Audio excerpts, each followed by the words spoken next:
Hello, I'm Father Mitch, and welcome to EWTN Live. We bring you guests from around the world.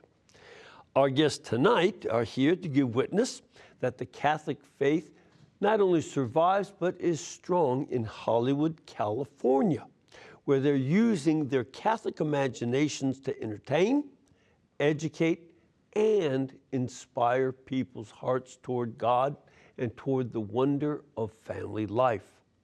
It all began 78 years ago when Venerable Father Patrick Peyton started Family Theater Productions and coined the phrase, "The family that prays together stays together." There's a new film produced by Family Theater Productions called Pray, the story of Patrick Peyton, which will debut this weekend here on EWTN. Here to tell us more about it and their other work, please welcome the National Director of Family Theater Productions, Father David Guffey, CSC, and Senior Producer and co-writer for Pray, the story of Father Peyton, Megan Harrington. Father David, good to have you. Megan, good to see y'all. You too, Father. Welcome here. Good to have you, and for such a good topic. We want to talk a bit about this film, but I think it'd be a good idea to talk a little bit about who was Father Peyton. He was much more of a household word, a household name, when I was growing up, but he's not quite as known as well today yet. I think that'll change. But tell us, who was he? Father, wanted to begin. He was your community, the Holy Cross Fathers. He was this amazing Irish immigrant priest. He came from Ireland, immigrated with his brother, thinking he was coming to get to make his millions in real estate, and instead found his vocation as a priest and a Holy Cross priest. After he finished his education and just before he was ordained, he had a serious bout of tuberculosis. And really, they called his family and said, "Come see him and say your goodbyes." A Holy Cross priest went in to visit him in the hospital and said to him, "Pat, you believe in the intercession of the Blessed Mother? Ask her. She'll be as good to you as you believe she'll be." And he prayed to her, and he was cured. I mean, the tuberculosis that was killing him was gone. Mm-hmm.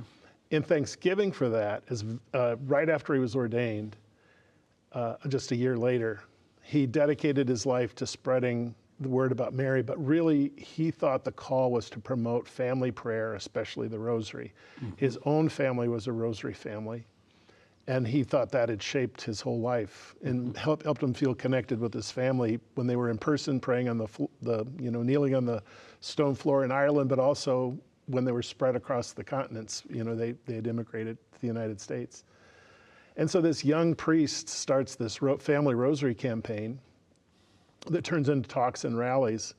And so folks understand, there really was no precedent. It's not like he started with something that had already been going. There was no precedent to start a family rosary campaign. No, this was, he thought of this, prayed about it, talked with his religious superiors about it. It's kind of amazing they gave him permission. They gave this young priest permission to do this nationwide campaign, probably because they didn't know how far it would go.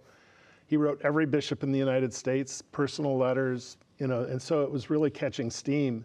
And by the way, what years are you talking about? This would have been 41, 42, 43, so it's during the war. Mm-hmm. And he's also concerned about American servicemen who've gone to war and what's happening to their families, what's it going to be like when they come back. How do you keep a sense of family unity when families are torn apart by war and other things? And again, so folks understand the impact of the war on families was tremendous. I mean, we were coming out of the Great Depression. Right.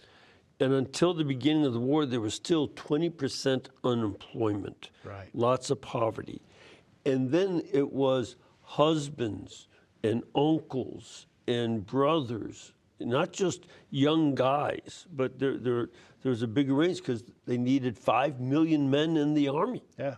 That was huge need and huge disruption. So folks just understand that historical background. This was a big deal. It's not like today where we don't have the draft. Yeah. You know, so it was a very different disruption of family. It was, and as the family disruption is there, Father Peyton was also convinced that he believed that the West would be victorious, or the Allies would be victorious, but he also believed that there wouldn't be true peace unless people were centered in Christ. And so, you know, to start this movement of family prayer, even if the fathers were overseas, and it's starting to catch steam. But then he has a little radio show in Albany, New York. He's a chaplain to a brothers' school in Albany, New York, kind of doing the rosary thing on the side, although it got bigger and bigger. And the radio show is really popular in Albany, so he wants to do it bigger. He calls Fulton Sheen, Bishop Fulton Sheen, who has at that time had a radio show, was known by everybody in the world, and talked to him about getting started in radio. And so they formed a friendship. And so in 1945, he put together a radio show, and that really started his career in media. He was really convinced that radio was the way to get into people's homes and into their hearts with this message about family and prayer. And again, to give context, TV wasn't in general use yet. It existed, but only in homes of the very wealthy. I can remember those old TVs. They were pretty small screens by the 50s when we did get more common. But in 45, you know, radio was the medium for, families to gather around the radio and listen. That's what they did. Yeah. So that was good. So that's who Father Peyton was. And how long did he do this ministry? He had a national radio show on the Mutual Broadcast Network from 1947 until 1968. And it was a weekly show. They would do a radio play. They were freestanding shows. So each week it was a story. They'd have a big star like Gregory Peck or Bob Hope or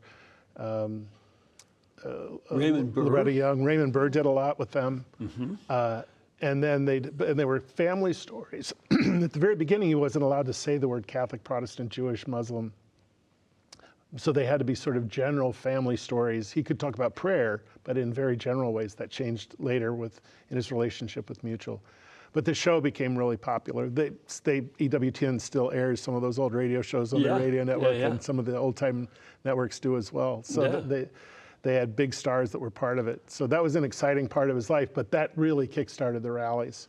And then he started doing rallies with 20,000 people and 30,000 people, and then he'd fill stadiums in Yankee Stadium, Candlestick Park in San Francisco, Los Angeles, and then overseas. He did rallies in Sao Paulo that had 1.2 million people at its height.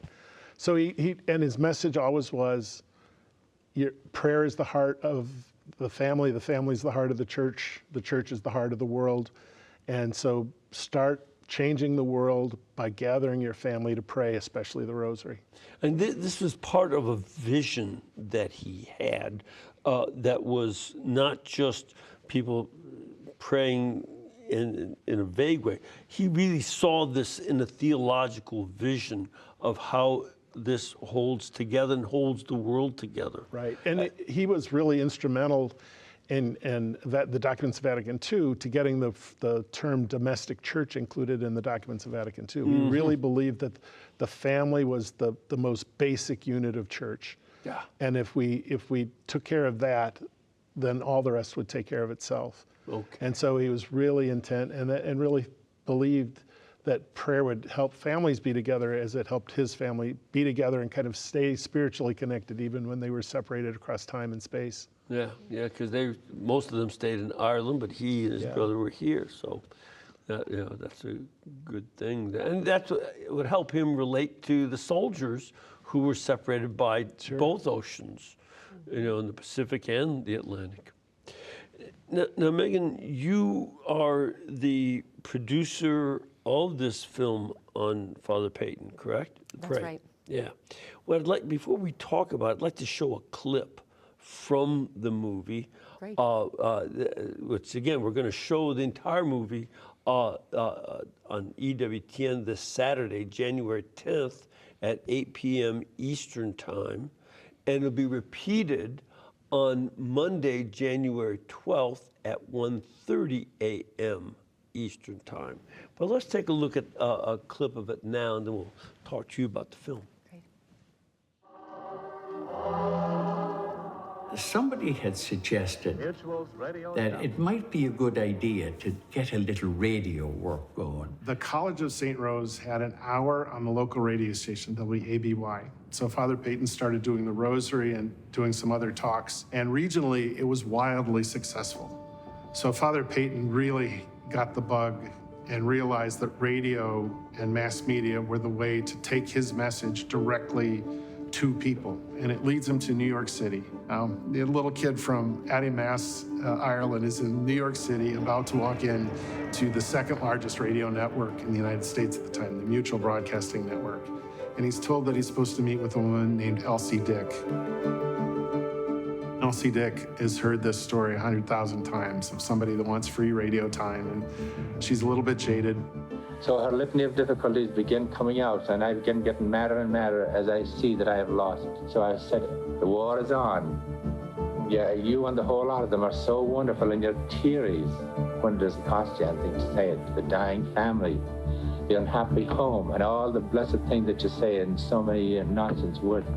But all I'm asking you is to not let it be orator.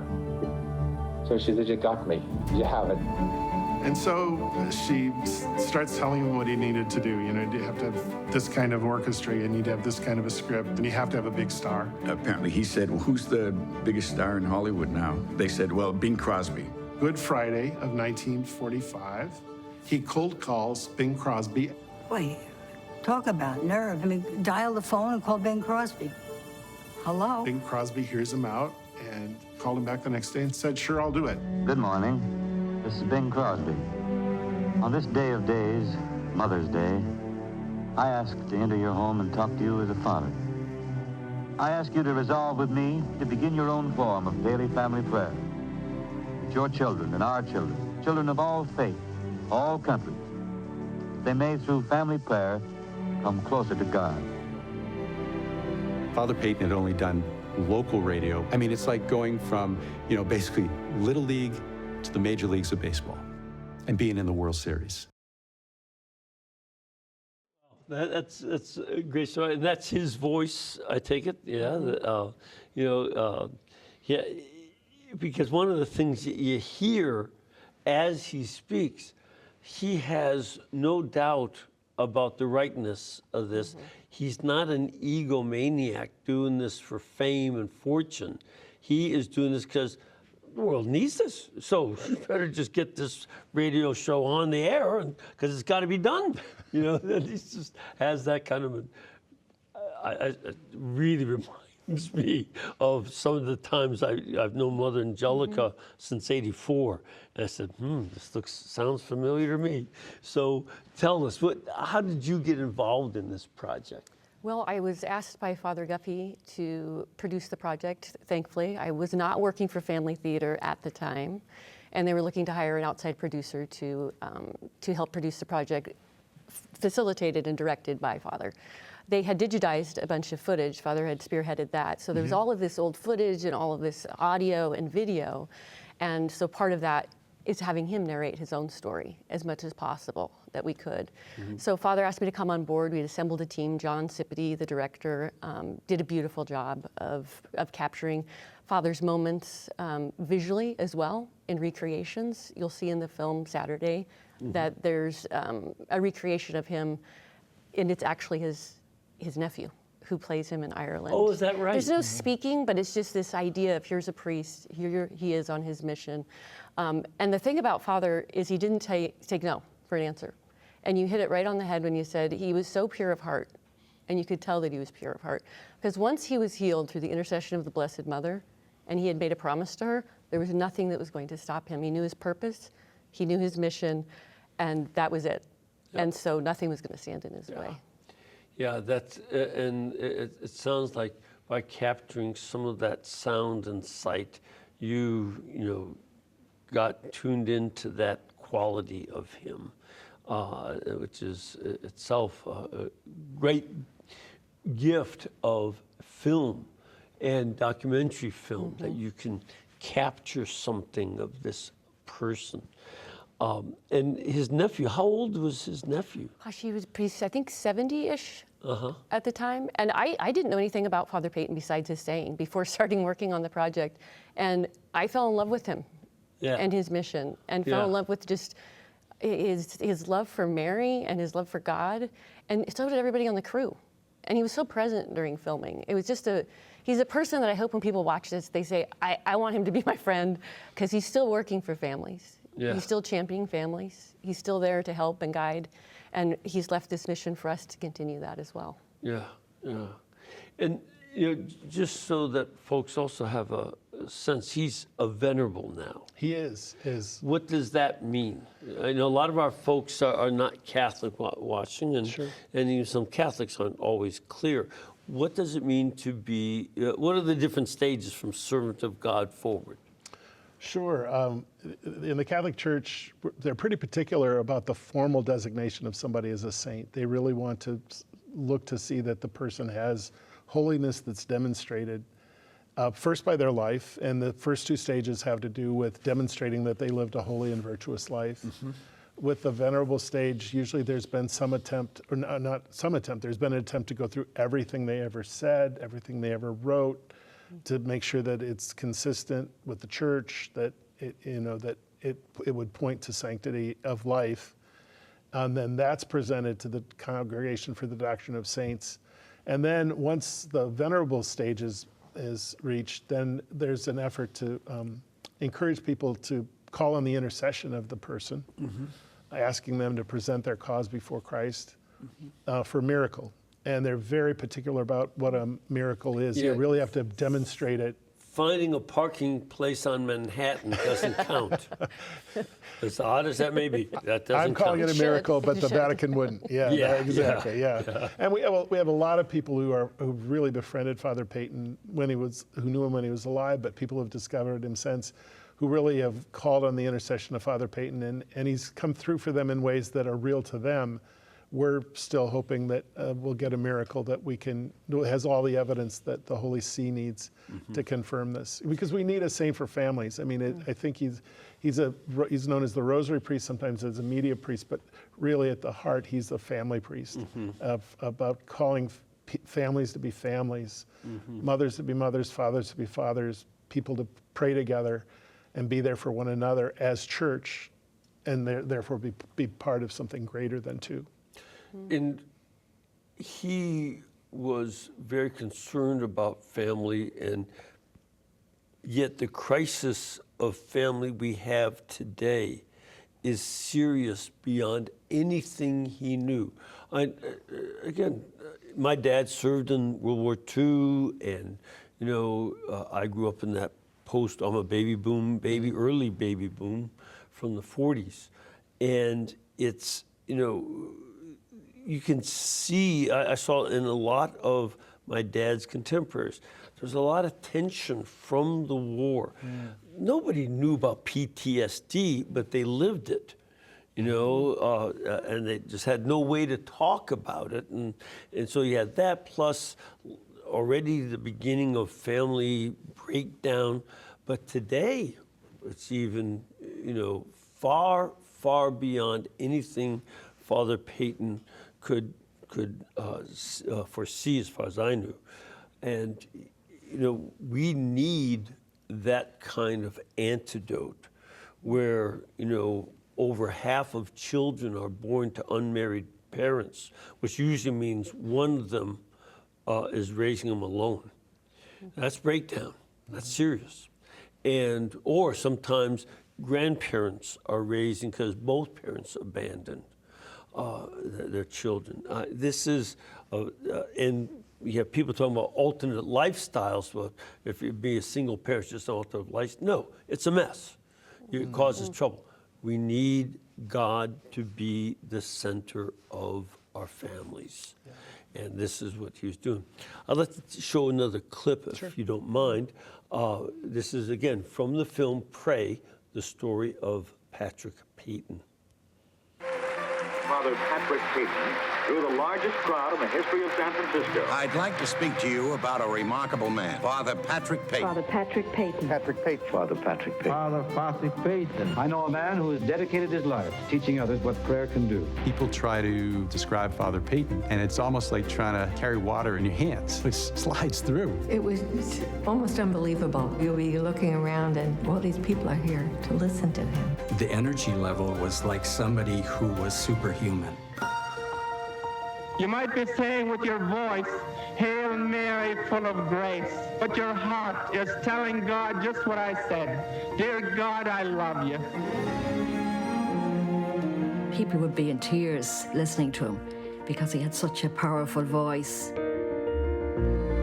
It was just unreal to think that a young boy from the parish was mingling with all the film stars. He never came back with an American accent. He was always Irish. He was capable of anything, apparently. We didn't know it at the time. I'm for God, for peace, for justice, mercy, truth, love. He might have gotten knocked down, but he always got up. I'm for stronger homes and loftier lives and the better use of time. It was uncanny now, the way that people reacted to his voice. It surely was coming from God. But first of all, I'm for prayer, family prayer. The family that prays together stays together.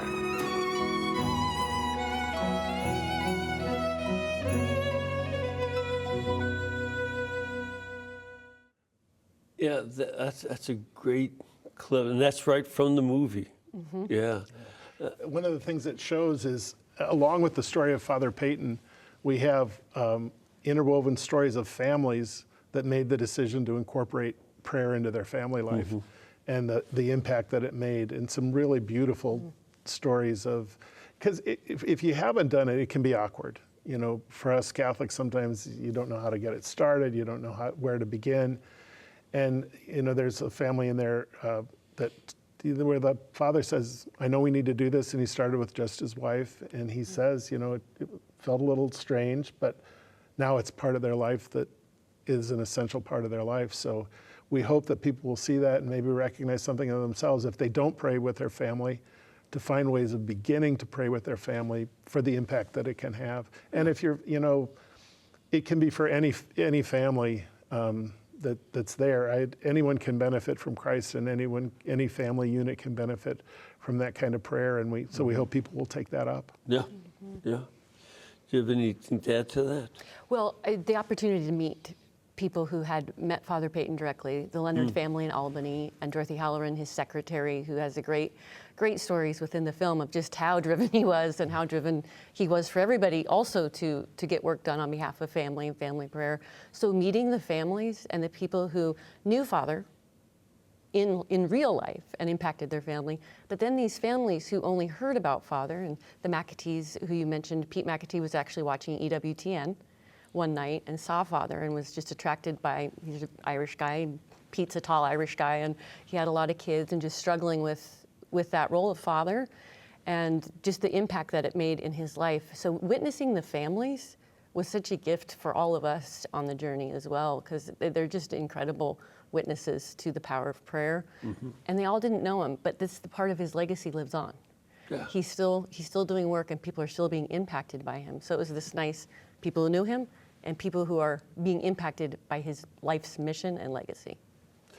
There are two things that strike me about his call for family prayer. One, and I always share this with young couples as I'm preparing them for marriage, you cannot love your spouse more than you love God our Lord. And you can't love your children more than you love God. It's a huge mistake, because if you try that, you will expect your spouse and your children to be as good as God. And as I suggest to them, both, you are about to marry a sinner. And so are you. You know, this is, tell them both. You're marrying sinners. They don't make the other kind anymore. So that ran out.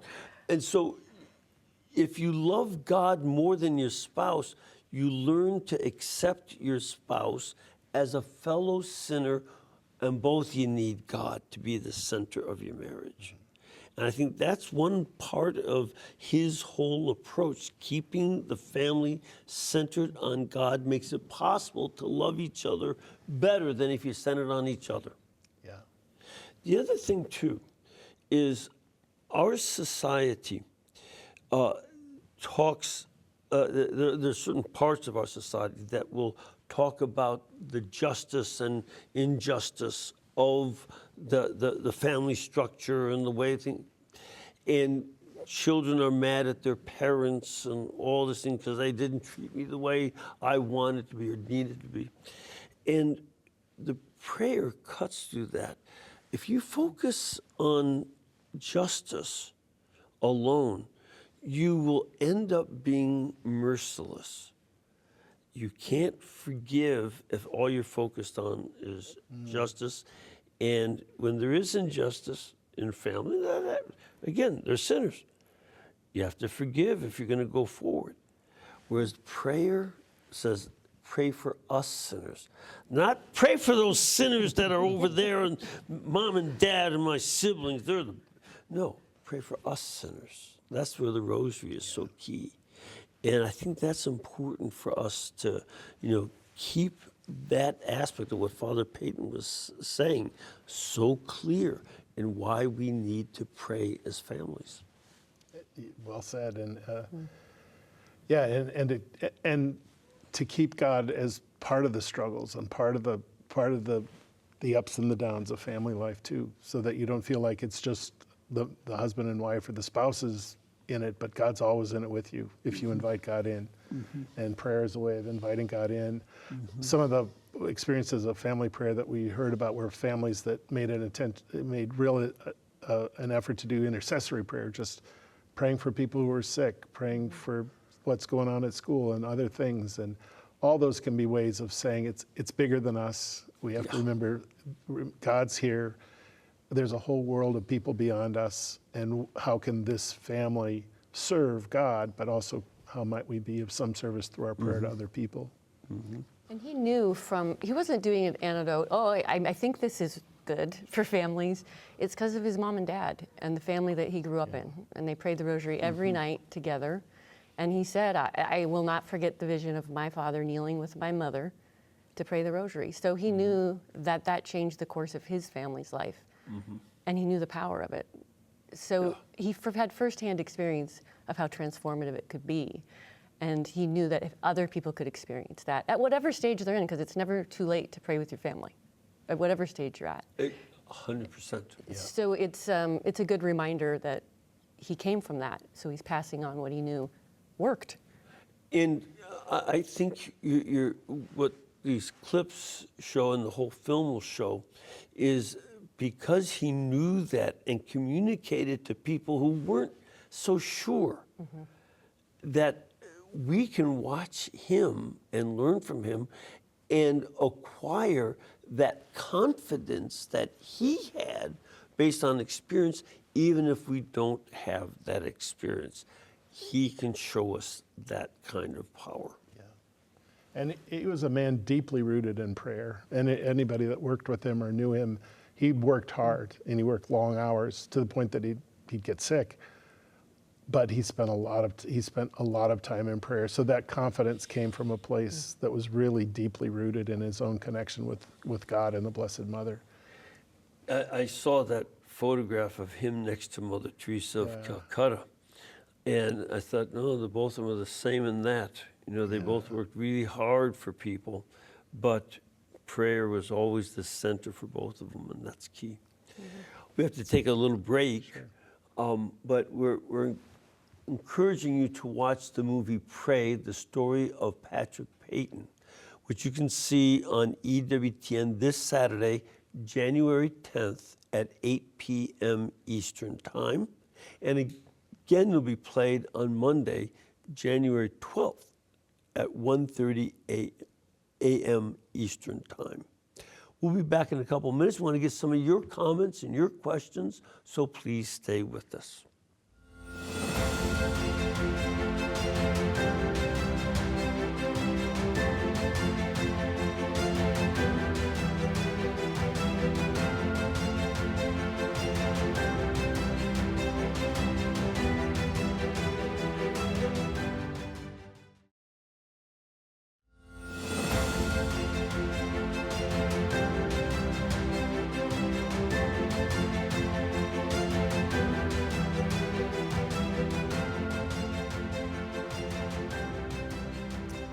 Welcome back. We've been talking about a movie about Father Patrick Peyton. And the movie is called Pray, the Story of Patrick Peyton. If you want to find out more about that film, you can go to their website, which is praythefilm.com. Praythefilm.com. And also, if you want to find out more about Family Theater Productions, which is Father Peyton started, you can go to their website, which is familytheater.org. Familytheater.org. So that'd be good. You ready for some questions and comments? Let's do it. Yeah, Let's sure. start off with Mike in the great city of Pittsburgh, Pennsylvania. Mike, what can we do for you? Yes, good evening, Father Mitch and Father Guffey and Ms. Harrington. I thank you for taking my question. The success of Bishop Fulton Sheen and Father Peyton, along with the open cooperation with Hollywood personalities like Pat O'Brien, Bing Crosby, and Ruth Hussey, promoted the faith in the Rosary. But today, Jim Caviezel is told by Mel Gibson that his career could be severely curtailed in starring in The Passion. This did happen. But what happened really to our church and the country after all the dedicated work of these two personalities? Okay, so, given that, Archbishop Sheen was friends with a lot of television and, Hollywood big stars. He even though he knocked Milton Berle off the air, back in the 50s, which I remember when that happened. They knew each other and they talked and exchanged jokes. And he knew Hope and all these. And Father Peyton knew lots of it. I mean, James Dean, super famous actor of the mid-50s. He knew them. What's happened since those days that the church doesn't quite have that same relationship with Hollywood? And I would add something to Mike's question. Hollywood made Oscar-winning films about Catholicism. Going My Way, Song of Bernadette, Bells of St. Mary. They all won Oscars. Yeah. And even though the people will say, but the theaters or the studios were run by Jewish people. Yeah, they were, but they, were respectful to their own faith and to Catholicism and to Protestantism. Yeah. There was a respect in Hollywood for religion. What is the situation today, and what happened? Yeah, Hollywood changed and culture changed. At the time that, these stars were doing work with Father Peyton, they were happy to do it. Most of them were Catholic. Many of them were not. Bob Hope wasn't Catholic at that time. No. Kirk Douglas, until he was almost 100. Yeah, right? Kirk Douglas wasn't Catholic, but they were happy to be part of it. And frankly, it was probably good for their career. It is, it was good for a Hollywood image to be strong and wholesome and family-minded. Something happened in our culture that became almost became a negative, and an affiliation with a religious organization became negative. So for a long time, there were kind of Hollywood people that were not very public about their faith. And I think in the 60s, 70s, 80s, until really EWTN came along, there weren't a lot of opportunities. Shows like Father Peyton's show and Father Bishop Sheen's show, there weren't a lot of those kinds of shows that followed after them. Mm-hmm. In part, you could teach a class on the reason for that. But part of it's the Catholic Church. We didn't invest the money in it. We didn't make it a priority to be in media until the 80s. I think we're coming around again because you're starting to see Hollywood people that are willing to be parts of projects, to speak up. People like Mark Wahlberg and Chris Pratt, Patricia Heaton, Jonathan Rumi, so that there's more people that are willing to talk about their faith. And I think, again, and to the surprise of some of the culture makers in Hollywood, it's a positive thing. I think it's helped their careers and not hurt their careers to be associated with things faith. I don't know that we'll ever go back to the way that it was, but I'm grateful for the people that are willing to publicly say I'm Catholic, I'm Christian, I believe in Christ, and I want to say that and let people know that. Also, I've heard, and I was actually talking to a Jewish man that worked in old Hollywood, and he said that it changed about 1960. He really noticed a change that, again, in the 50s, lots of movies about the Bible, you know, remake of Ten Commandments, Story of Ruth, these were out there. And there's something that changed, not just in Hollywood, it was a change in the culture in general.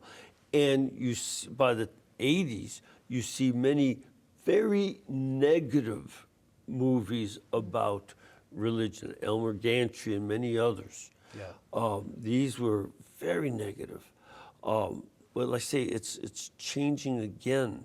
And that's cultural, and you know, you're a producer. You might have your finger on the pulse of that culture better than I ever would. Well, there definitely is a resurgence. You're seeing that in the shows that are being made. You have The Chosen, you have David, you have the Wonder Project, who's doing different biblical stories, and they're not just biblical. It doesn't have to be a biblical story, but stories of faith and stories of values, because there's different distribution entities that are listening to what the audience wants to see, what the audience wants to hear. And once it starts to bring in revenue, they listen more of, okay, well, this is what they want to see. This is what we need to start making. And so you've seen, and it's probably been happening over the last 4 or 5 years, because nothing happens really, really quickly as far as projects being made and funded and distributed. But you can see a trend, and I think it's going to continue to be that way, where more content is going to be consumed by people who say, this is what we want. And I would even look back to some of the evangelical Protestant productions, like God Is Not Dead, and what was it, Fireproof. Fireproof. Wonderful movie about family struggle, you know, and overcoming divorce and things. They were also small little groups, but they really did well financially, and they improved as they made movies. One of the things that happened with I think the decision makers in Hollywood is they stopped believing there was an audience for faith content. They just didn't believe it was there. And so, some of it's animosity towards faith and you know, hostility towards Catholicism, but a lot of the people are business people. And if they know there's an audience, you know, they're much more willing to produce it, distribute it. Passion of the Christ in 2004, Mel Gibson's film, proved there was an audience. Highest grossing R-rated film in history. On the tail of that, you have Fireproof. And it was R-rated because of? The gruesome, the realistic violence, yeah. Yeah, there was realistic, gruesome violence about, you know, how Christ's passion. Yeah. And it wasn't anything untoward morally, unless, of course, you're a Roman soldier beating Christ. But, you know, it was, that their R-rated movies don't do as well. No. And they are immoral. Yeah, and so the Fireproof and God Is Not Dead and a number of other films, but it's kind of opened up a whole other branch of Hollywood. Most studios now have a faith division. You know, there's a couple of really established distribution companies. I mean, mixed in with it now is the whole economics of Hollywood, you know, of how things are going to get funded and paid for in an age beyond theaters and broadcast television. But there's a lot of interest for it. But, so folks understand, by that you mean that the movie houses themselves are not as the money sources they once were. Right. It used to be that you could make money on a theatrical, then you'd sell DVDs and VHS tapes or VHS tapes. Well, that, you know, those are gone. We're all streaming. It's great for us because we get to see a lot of things. But streaming doesn't bring in the same kind of revenue that a sale of a DVD or a sale of a ticket to a theater would. Right. Yeah. It's important to show up, I think, as the Catholic faithful, and support films that are inspired by the Catholic imagination, because the more that people see that, oh, there are people that are watching this, there are people that want to see it, the more that content will be more widely distributed, because half the battle is getting it made, then the other half of the battle of a film is getting it seen. For Hollywood, getting it seen is really crucial on an economic level and show of interest, but also to remind ourselves that these are films like Cabrini, not too long ago. These are films that are good for us. Film is a good thing and is inspiring when it's good, but it's devastating when it's bad. You know, it's nasty. So we do well to watch it for our own sakes, to know about these St. Francis Xavier Cabrini and Father Peyton and all these others. So that's an important part. And if I could add to that, if you see something, if someone sees something they really like that's in the Catholic tradition or Catholic imagination, put it on your Facebook. Tell your friends, because that's where we'll start to find out sometimes there's Catholic films that are made and I don't find out about it, and I'm fairly tapped into what's going on in this world.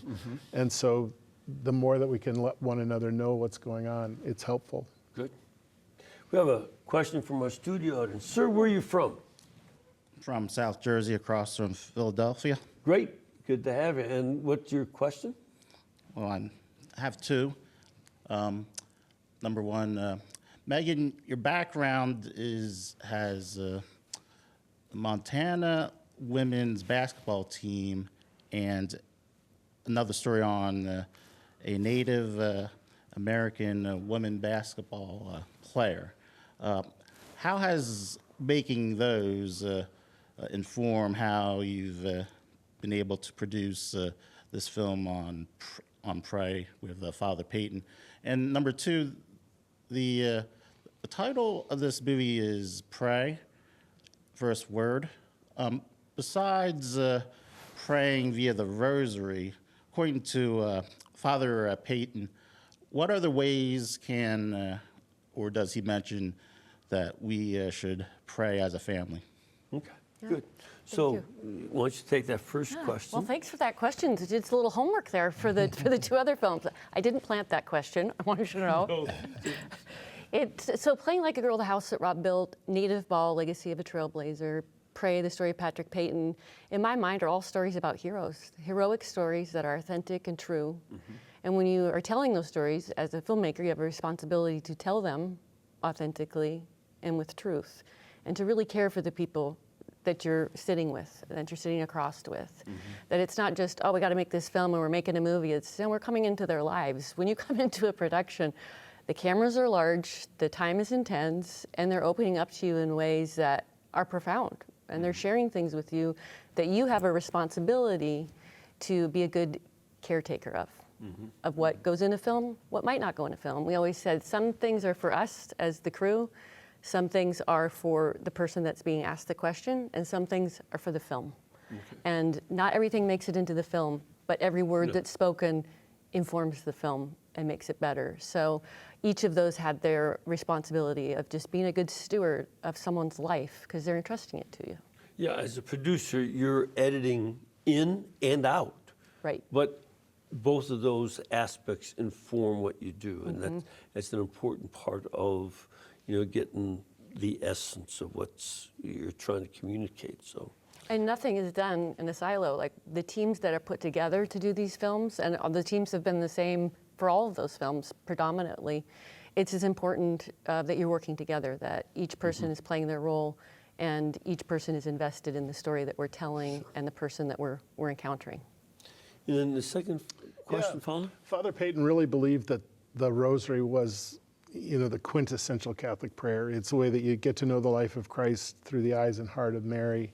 And so he really placed an emphasis on that. But he realized there were other kinds of prayer. So he would say in rallies, if you're a Jewish, pray with your family as a Jewish family would pray. If you're Muslim, pray as a Muslim family would pray.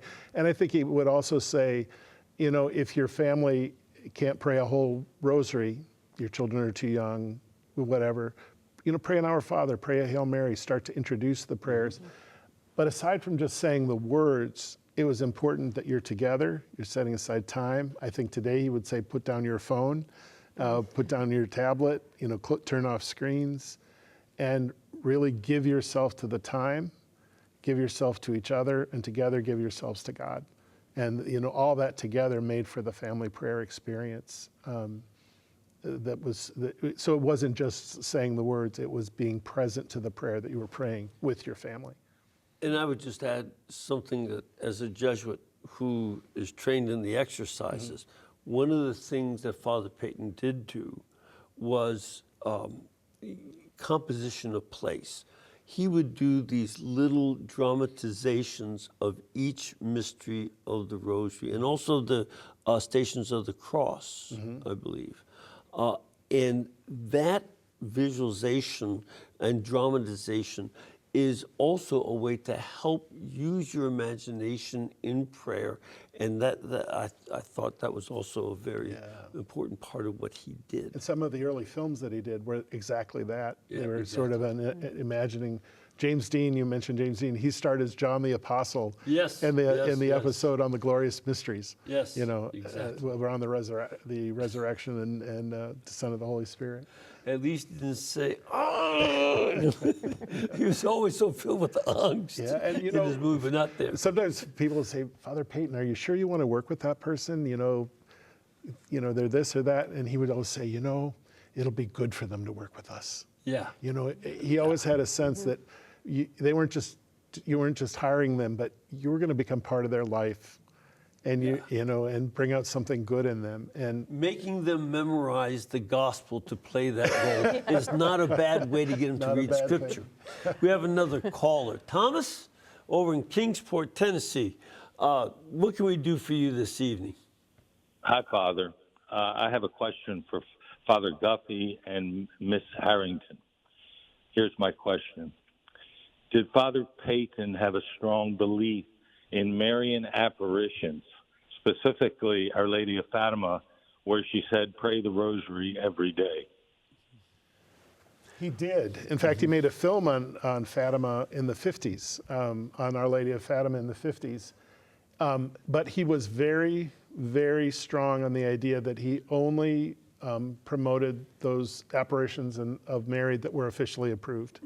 And so he didn't want to get involved in ones that weren't officially approved. But he drew on Fatima and Lourdes. I can't imagine how many times he went to the shrine at Lourdes. Was he involved in that full-length feature film about Fatima? No, this was an hour-long thing. Okay. Yeah. Okay. Yeah. All right. Because I remember seeing that a number of times too, but I didn't know if he was involved in that. And he would go to Lourdes. He'd go to Lourdes. I mean, he traveled all over the world to Marian shrines. Of course, Knock was really important to him. It was very near his hometown, about an hour away from where he grew up. Oh. So, so those places were really important and special for him. And he would take other people, and so that was an important part of his life. Well, one of the things about those apparition sites is that Our Lady is, when she appears, she's continuing what she had started in the gospel. She was the first evangelist by going to Elizabeth and speaking to her about, the child Jesus that she was carrying. But she has continued to appear, especially in the last 200 plus years, since the 1820s, so 200 years now. And she's evangelizing as she goes, and I'm sure that aspect of the Marian apparitions were a model for Father Peyton, who went all over the world evangelizing prayer. Yeah, so that's... And pointing to her messages, and her messages often are pray the rosary, pray. Yes. And, one of the other things, too, that was related to Thomas's question, at Fatima, the Blessed Mother said to pray for Russia in that the last of her apparitions, which was 1 week before the Bolshevik Revolution. Oh, I hadn't realized that. Wow. Yeah. After the last apparition, the Bolshevik Revolution started. And so that prayer for Russia was very much part of praying the Rosary, as we saw, in Europe. We talked a lot about that in the 50s, the devastation that communism was bringing to Eastern Europe, and the threat of it coming to Greece and Italy and France and here. The communism was something gaining a lot of power in the United States in the 30s. Did he talk much about that? He didn't. Or no, he's focused on family. He really stayed. This is part of his why I find him so intriguing. He was so single focused on family and prayer that he didn't stray from that message very often. Although he believed, there was some controversy with his rallies in the 1950s because he was going to do these large rosary rallies, and they were in countries that were being threatened by communism. So some of his friends got him hooked up with a funding source for these rallies, which turned out to be the CIA. Now, Peyton had no idea. I mean, he wasn't political. He wasn't, he was just somebody who wanted to donate to his Rosary rally. But I think it's a sign that others saw his Rosary rallies as something counter that would challenge the movement of communism in the world. And eventually he stopped taking the money, and that all ended when the implications of it became clear. Yes. But his thing was, I want to pray. I want people to pray. I want to talk about it. People who are willing to give me money for that, that's great. And so, and it's certainly important because, Marxism, Karl Marx himself and his associates, as well as the Bolshevik government in Russia, the communist government there, they were very anti-family. That's why they made abortion legal, the first country to legalize abortion. They wanted women to work full time and the state would raise the kids, put them in child care and all that, and let the state raise them. He was going flat against that without stating a political agenda. Antithetical to Father Peyton in his life and message. Well, we've only got a short time. I want to, again, encourage people to watch this movie. It's called Pray, the Story of Patrick Peyton. It'll be on this Saturday, January 10th at 8 p.m. Eastern Time. It'll be replayed January 12th at 1:30 a.m. Eastern Time. And you can also see it at EWTN.com. If you want to find out more about their apostolate, Family Theater Productions, just go to familytheater.org, and the good work and other films that you all are working on and media work will be available to you. Thank you both for coming all the way over here to be with us. And Father, if you join me in blessing our audience, may Almighty God bless you and keep you and cause His face to shine upon you. May He lead you in all of your ways by His peace. Almighty God bless you, the Father, the Son, and the Holy Spirit. Amen. And we can bring you this show and show the movie about Father Peyton and all the other programs coming up, especially as we get to the March for Life later on this month, only because this network is brought to you by you. So please remember to keep us in between your gas bill, your electric bill, and your cable bill, and we will be able to pay our bills too. God bless you all, and thank you.